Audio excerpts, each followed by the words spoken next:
विदुर जी कह रहे हैं, ये ध्यान से सुनो, ये अकाल मृत्यु प्रदान करने वाली बात है। जो हरणम च परश्वानाम परदाराभिमर्शनम सुहृदश्च परित्यागस त्रयो दोषा क्षयावह। आयु नष्ट हो जाती। मान लो आपकी 80 वर्ष की आयु निश्चित की गई, अब आपने ऐसे आचरण शुरू कर दिए तो आपकी आयु नष्ट होना प्रारंभ हो जाएगी, आप अकाल मृत्यु के शिकार हो जाएंगे। क्या? दूसरे की स्त्री को फुसला करके विश्वासघात, मान लो उसके पति से मित्रता की, बड़ा विश्वास दिलाया और उसकी स्त्री का दुर्वासना का खेल, अब आपकी आयु नष्ट होगी। देख लो, इतिहास साक्षी है, नष्ट होना पड़ा। आप क्या चीज हो? जो बड़े बड़े तपस्या के धनी थे, रावण आदि, विनाश हो गया। कुंभकर्ण जब जगा तब यही कहा, तेरी बुद्धि नष्ट हो गई, जब तू हरण करके लाया था उसके पहले क्यों नहीं पूछा? ये कृत्य तेरे पूरे वंश का विनाश कर देगा। पर ठीक है, तूने मुझे जगाया है तो मैं देखूंगा, पर ये निश्चित बताता हूं, तूने अच्छा नहीं किया, तेरा सर्वनाश निश्चित है। कुंभकर्ण ने उपदेश किया था, रावण ने कहा तुम्हें इसलिए नहीं जगाया कि तुम्हें प्रवचन करो, युद्ध करो जाके। ये कार्य आपकी आयु का, श्री का नाश कर देगा, वैभव का नाश कर देगा। आपको अभी लगता है नहीं, कहा नाश हुआ, मनमानी कर, आने दो, बीज बो गया है, थोड़ा अंकुरित होने दो, फिर तुम्हें खुद पता चल जाएगा।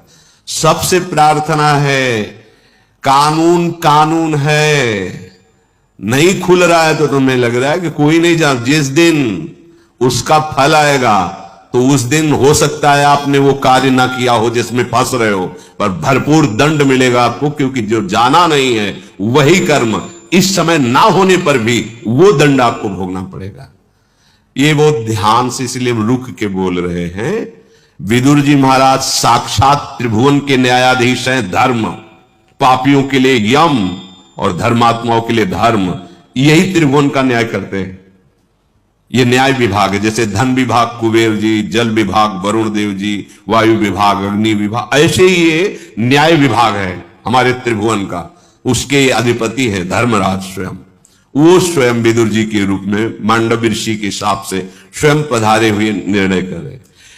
अकाल मृत्यु, आयु का अपहरण, जो मित्र बनाया, विश्वास दिलाया और उसकी स्त्री के साथ, या स्त्री अपने पति पर विश्वास जताकर दूसरे पुरुष से, तो ये मजाक मत समझना कि अरे सब ऐसे नहीं। पति वंचक पर पति रति करई, रो रो नरक कल्प सत परई। बड़ा सावधानी का विषय है। जैसा आपके भाग्य में संविधान है, गृहस्थी में शांत रहो, गंभीर रहो। ये कुछ नहीं है इधर उधर रूप रंग देखकर जो मनमानी आचरण, ये तुम्हारी आयु को, तुम्हारी श्री को नष्ट कर देंगे। दूसरे को विश्वास दिलाकर उसके धन का अपहरण कर लेना, विष दे देना, मार दिया, धन ले लिया, छीन लिया आदि, और संत जनों की अवहेलना करना। जो सुहृदस्य आपको अपने परिवार जैसा दुलार करते हैं, आपको अपनी आत्मा जैसा दुलार करते हैं, वो आपको जो उपदेश कर रहे हैं, आपको जो शासन कर रहे हैं, वो आपके मंगल के लिए, आप उनकी आज्ञा को उल्लंघन, अपमान, अवहेलना, आपकी आयु श्री सब नष्ट हो जाएगी। साधु अवज्ञा तुरंत भवानी, कर कल्याण अखिल के हानि। जो इन दोषों से युक्त होता है, अतिमानोति वादश्च तथा त्यागो नराधिपो, क्रोधश्चात्म विदित्सा च मित्र द्रोहश्च तानिश, एत एवाशयस्तीक्ष्णा कृंत्या युंष देहि नाम, एतानि मानवान घृणंती न मृत्युर्भद्र मस्तुते।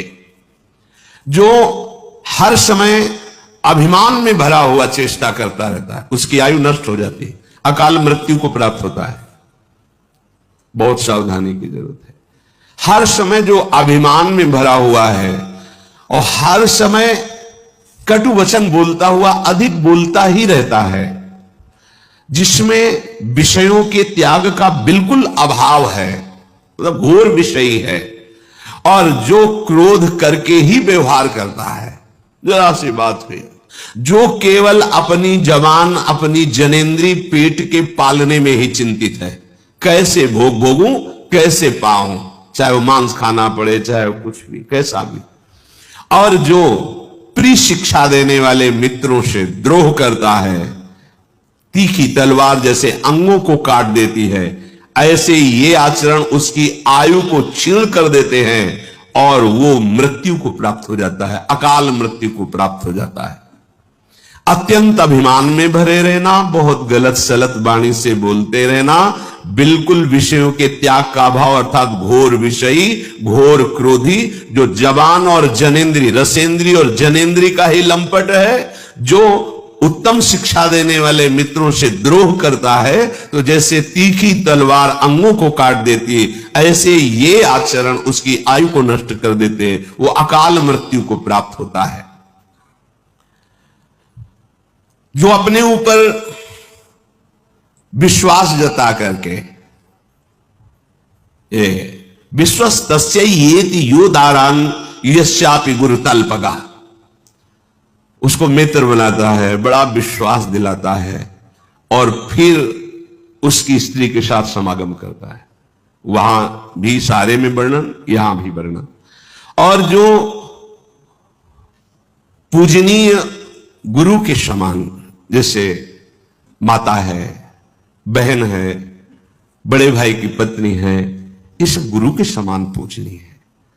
जो इनके साथ गलत कार्य करता है, इनकी आयु नष्ट हो जाती है, इनका बुद्धि नष्ट हो जाती है, इनका श्री वैभव नष्ट हो जाता है। बहुत ध्यान से सुनो, यही हमारी ऐसी गलतियां होती हैं जो हमारी बुद्धि को भ्रष्ट कर देती है, हमारे जीवन को नष्ट कर देती है। पहला, किसी से भी मित्रता करके ऐसी भावना मत करो कि उसके घर में जाकर विश्वासघात करो उनकी पत्नी के साथ, ऐसा। और जो आपकी पूज्या है, जैसे मां है, बहन है, बेटी है, बड़े भाई की पत्नी, माता के समान मानी गई है, पूर्व में चरण छूते हैं, मां के समान उसको समझते हैं, तो इनको गुरु तुल्य मानना। जैसे हम गुरु को आदर से देखते हैं, ऐसे बेटी के प्रति, बहन के प्रति, अपनी माता के प्रति, ऐसे बड़े भाई की पत्नी के प्रति हम ऐसे भाव, अगर ये इनके साथ गलत भाव, तो आपकी आयु नष्ट हो जाएगी, आपकी श्री कीर्ति नष्ट हो जाएगी। जो किसी के भी साथ जो नीच आचरण वाली स्त्रियां हैं, अर्थात जो अर्थ आदि के लिए अपने देह को बेचती, ऐसों के साथ उसकी आयु नष्ट हो जाती है, उसका श्री कीर्ति नष्ट हो जाती है। और जो ब्रह्म ऋषियों के प्रति अपराध कर देता है किसी भी तरह का, जैसे रसिक मुरारी जी के चरित्र में आया कि राजा ने जब देखा बहुत संत सेवा हो रही, तो उन्होंने वहां अपना अधिकार जताना, नष्ट हो जाओगे। जो भागवत धर्म की सेवा में भागवत भाव को प्राप्त हुए जन है, तो सारा वैभव उनके चरणों में लुटता है। यदि आप शासक होकर, बड़े अधिकारी होकर या आप बलवान होकर उसका अपहरण करते हैं, तो आपकी आयु नष्ट हो जाएगी, आपका श्री तेज पुण्य नष्ट हो जाएगा।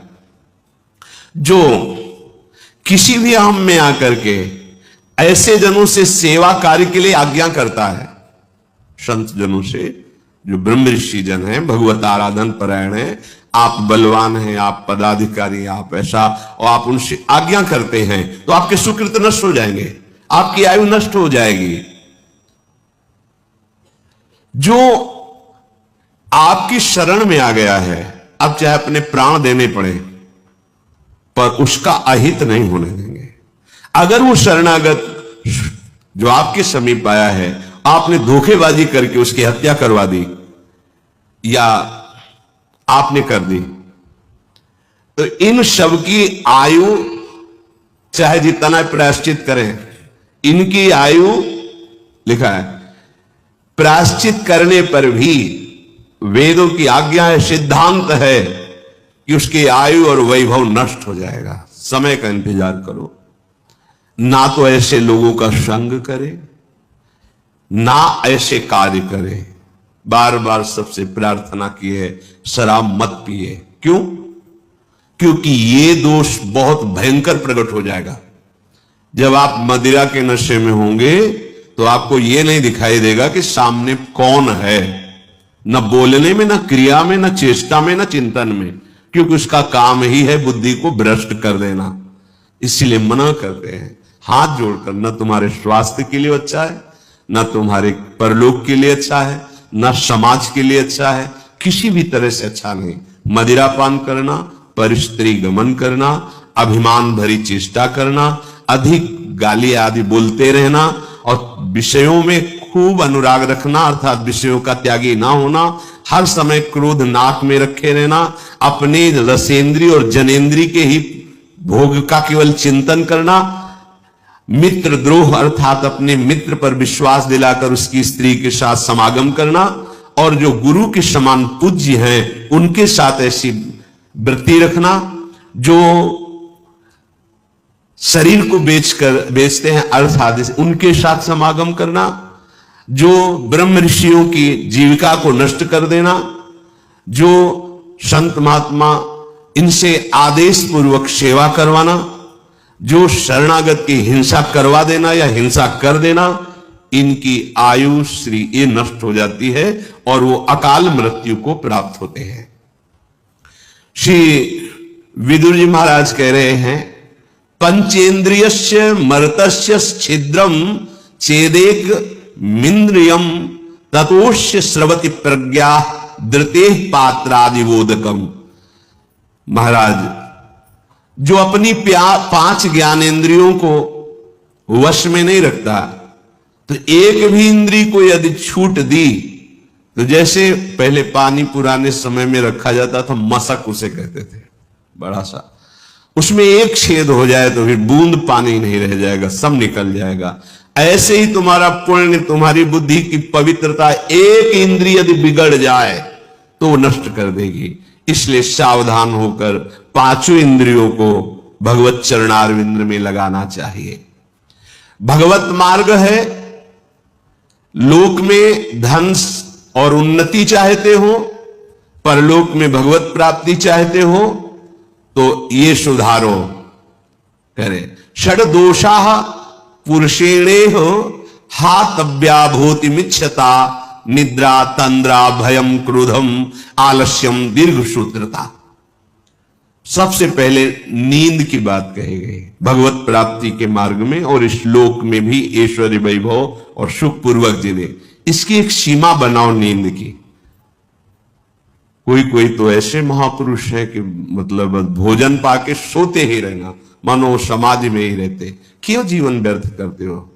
केवल जो नींद ली जाती है अपनी इंद्रियों को नवीन चेतना देने के लिए। ये कोई सुख नहीं है कि आप 8 घंटे 20 घंटे 10 घंटे पढ़े। ये जीवन पढ़ने के लिए मिला है। अरे खूब नाम जप करो, अच्छे कार्य करो, समाज सेवा, देश से, इसके लिए शरीर मिला है। ये छूट जाएगा इसको। ये जो ऐसे दुलार करके शरीर को रख रहे हो आप, इसकी गति क्या होगी जानते हो? सड़ जाएगा, जला दिया जाएगा।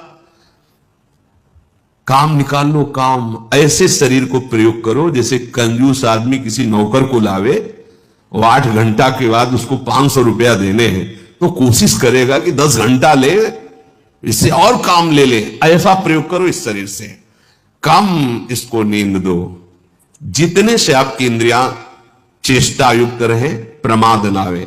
शास्त्रों में संतों ने अनुभव किया, जो अधिक श्रम करते हैं 6 से 7 घंटे, बस अधिक श्रम वालों साधकों के लिए तो 5 घंटे बहुत पर्याप्त है, और उत्तम साधकों के लिए 3 घंटे। और जब भजन में वृत्ति तदाकार होने लगती तो तमोगुण का नाश हो जाता है। फिर तो उठते बैठते चलते फिरते इंद्रियां कभी श्रमित होती ही नहीं, क्योंकि कबीर कहे हम राय ठिकाना, ठाड़े बैठे परे उताना। कबीर कहे हम राय ठिकाना, परम विश्राम इंद्रियों को भगवान के चिंतन में मिलता रहता है।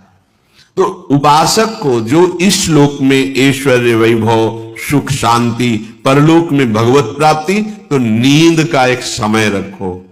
अब तो प्रणाम है भाई, आज की दिनचर्या 10-10 बजे तक लोग सोते हैं, 10 बजे तक। कैसा मतलब कलयुग का प्रभाव पड़ गया है।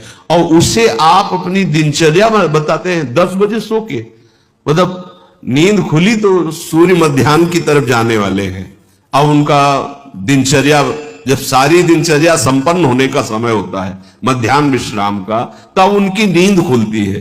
कैसा स्वभाव बनता चला जा रहा है। अरे प्रातःकालीन बेला पर उठ करके देव आराधन, गुरुजनों का आराधन, भगवत आराधन, फिर पूरे दिन सेवा, फिर समय से शयन कर लिए। सेवा करने वाले जो लौकिक सेवाओं में हैं 7 घंटे, 6 से 7 घंटे बहुत पर्याप्त है, इसके आगे नहीं। भागवतिक सेवाओं में जो है 5 से 6 घंटे, और जो उत्तम साधक है बस 3-4 घंटे, इससे ज्यादा नहीं। अगर इससे ज्यादा तो फिर आप प्रमाद कर रहे हैं। दूसरी बात, तंद्रा, अब बार बार जमुआई ले रहे हैं। अब एक समय सो लिया बस ठीक है, ज्यादा ऐसे कब माला छूट गया पता नहीं। हाँ माला चल रहा है, माला छूट रहा है, ऐसी साधना नहीं होती। ठीक से बैठो, पानी पास में रख लो, ऐसी स्थिति आवे चेतना जागृत करो, अभ्यास कर लो। फिर तो अब अगर मनाओ भी ना कि आ जाए नींद फिर वो कहती पहले हमें बहुत तुम परेशान क्यों, हम तुम्हें परेशान करेंगे, अब आएंगे ही नहीं ना भाई। राधा राधा राधा, इसको एक बार आप कब्जे में करो तो फिर ये नाराज हो जाती है। नींद नहीं आएंगे, पड़े रहो तो अपने को तो अच्छा है, तुम मत आओ राधा राधा राधा राधा राधा। हाँ तंद्रा, इससे बचो, ये सत्संग में भी आपको परेशान कर देगी, माला जपने में परेशान कर देगी। बिल्कुल बिल्कुल, ये बहुत, चाहे जितना सो, ये बहुत बड़ा दोष है। अगर आप स्वस्थ हैं तो मेरुदंड सीधे रखे, दोष बिल्कुल नहीं होगा। और वैसे झुक के, वैसे मतलब जैसे बूढ़े लोग बैठते हैं, और कुर्सी में, सब स्वस्थ है लेकिन कुर्सी में बैठना है। अरे काहे को बैठे कुर्सी में, ये शरीर किस काम का। वृद्ध हो, तुम्हारी टांग टूट गई है, तुम्हें दर्द हो रहा है, वो तो बैठ जाओ। अब नहीं हो तो इतना क्यों खाते हो, इतना बड़ा पेट कर लिए कि आपको कुर्सी में बैठना पड़े। जमीन में बैठो, नीचे बैठकर भगवत चर्चा सुनो, स्वस्थ है, भगवत चिंतन में, भजन में कुर्सी की जरूरत। अरे भाई होश में रहो, दैन्य भाव धारण। अगर आपको शरीर अस्वस्थता नहीं है, बोले टांगों में दर्द होता है, क्यों इतना वजन बढ़ा रहे हो, भजन बढ़ाओ। हाँ मतलब मूंग की दाल है, रोटी, घिया की सब्जी, अभी देखो सब गैस खत्म हो जाएगी। जो चीजें पेट को, लीवर को खराब कर रही है वो जमा है, और ठूस ठूस के खाना है तो चर्बी पेट की चौड़ी होती चली जा रही है। अब ऐसे बैठेंगे तो वजन बढ़े, और वो परेशानी। कुर्सी में दीवार, एक दीक्षा ले ले आए, पहले उनके लिए कुर्सी लगे, क्यों भैया, बोले थोड़ा शरीर भारी, नीचे ले बैठना। नहीं, मंत्र लेने आए उनके लिए, पोसा नीचे बैठो, तुम्हारा हाथ पैर टूटा है, बोले नहीं उनका नीचे बैठो, मंत्र ले, नीचे बैठो। शिष्य बनने आए, पहले उनके लिए आसन लगाओ। अब गुरुजी मंत्र दे रहे हो, हाँ ये शिष्यता है। अरे भैया यार तो बहुत, इसीलिए ये जो तंद्रा है इस पर सावधान रहो। आप ये समझो कि आपको जो समय मिला बड़ा दिव्य है, और ये तंद्रा आपको परेशान कर देगी। बिल्कुल सावधान। ये जो आपकी गांठों में दर्द होता है, आप वायु रोग जो हो गया है, अपच के कारण होता है। आप ऐसे वायु बढ़ाने वाले पदार्थ पाते हैं, आपको उसका ज्ञान है नहीं, तो वायु बढ़ती चली जाती, चर्बी बढ़ती चली जाती। काहे को इतना परेशान। सीधे सरल भोजन पाओ, सात्विक भाव पाओ, अल्पाहार करो, और थोड़ा चलो, व्यायाम करो, तो आप इन दोषों से बच जाएंगे। मानिए बात। अब यहां से ठसाठस भरता चला जा रहा है, समय से जो नित्य क्रिया शौच आदि वो हो नहीं रही है, क्योंकि पानी पर्याप्त नहीं जा रहा, व्यायाम नहीं हो रहा, उचित आहार नहीं जा रहा है, तो अब फिर होगा क्या, फिर यही परेशानी आएंगी। तो भगवत मार्ग क्या, लौकिक सेवाएं भी आपसे नहीं हो पाएंगी। विदुर जी महाराज कह रहे कि तंद्रा को वश में करे, और डर कभी ना अपने अंदर आने दे।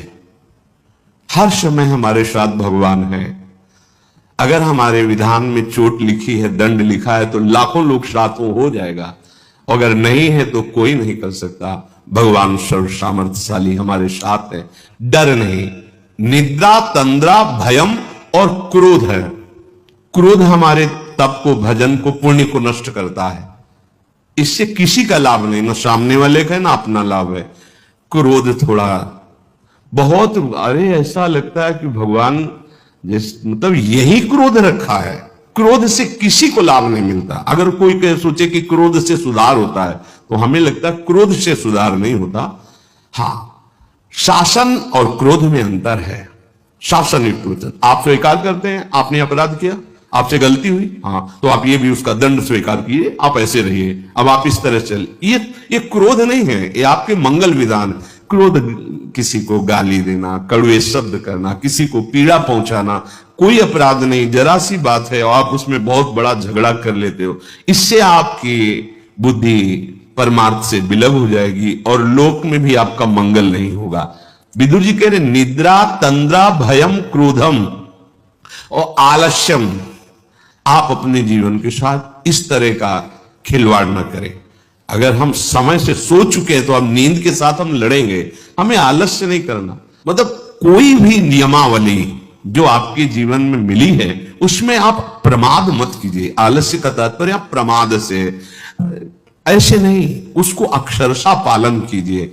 उस अगर और सेवाएं आ गई तो फिर निवेदन कीजिए कि अमुक सेवा के कारण हमारी जो आपने दिनचर्या दी थी उसमें बाधा पड़ रही, आप इसका सुधार कीजिए, हमें बताइए कि हम कैसे अपनी दिनचर्या को कर पाए। प्रमाद के द्वारा मत छोड़िए।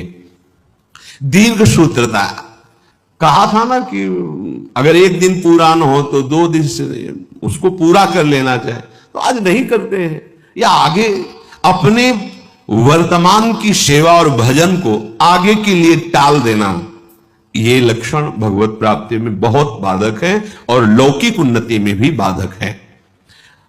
मनुष्य को परम मंगल प्राप्ति के लिए ये समझ लेना चाहिए कि उसका परम मंगल सत्य से ही होगा, असत से किसी का परम मंगल नहीं हो सकता। विदुर जी कहते हैं सत से कमाए हुए धन के द्वारा अगर सुख चाहते हो तो दूसरों को सुख पहुंचाने की चेष्टा करो। पशु पक्षी साधु महात्मा देवता भगवत आराधन, ऐसा नहीं कि आपने जो कमाया वो केवल अपने ही भोग के लिए नहीं, ये शास्त्रीय सिद्धांत है। और कर्म में प्रवीणता पूर्वक लगना, जिस कार्य में लगो बहुत एकाग्र होकर पूरा करके ही छोड़ो, अधूरा कार्य करने वाला स्वभाव नहीं होना चाहिए। जिस कार्य में लगो, भले संसारिक कार्य है पर अपने प्रभु के लिए कर रहे हैं, तो आप एक अध्यापक हैं, अच्छी पढ़ाई, जितना आपको ज्ञान है वो ऐसा। आप एक डॉक्टर हैं, अच्छी दवा कीजिए, पैसे पर ध्यान मत दीजिए, आपकी जितनी योग्यता है मरीज को सुख पहुंचाइए। जहां जहां जिसको जो सेवा है वो कह रहे हैं कि कर्मण्यता, एकाग्रता पूर्वक, प्रवीणता पूर्वक, किसी अन्य प्रभाव से नहीं, आपका कर्तव्य कर्म है। जैसे अब कोई गरीब आदमी, उसके पास पैसा नहीं है और बड़े रोग से ग्रसित है, और आपके पास खूब पैसा है, आप डॉक्टर हैं, तो आपको चाहिए कि आप उसको पैसे की प्रधानता रख करके निकाल दे, ऐसा ठीक नहीं है।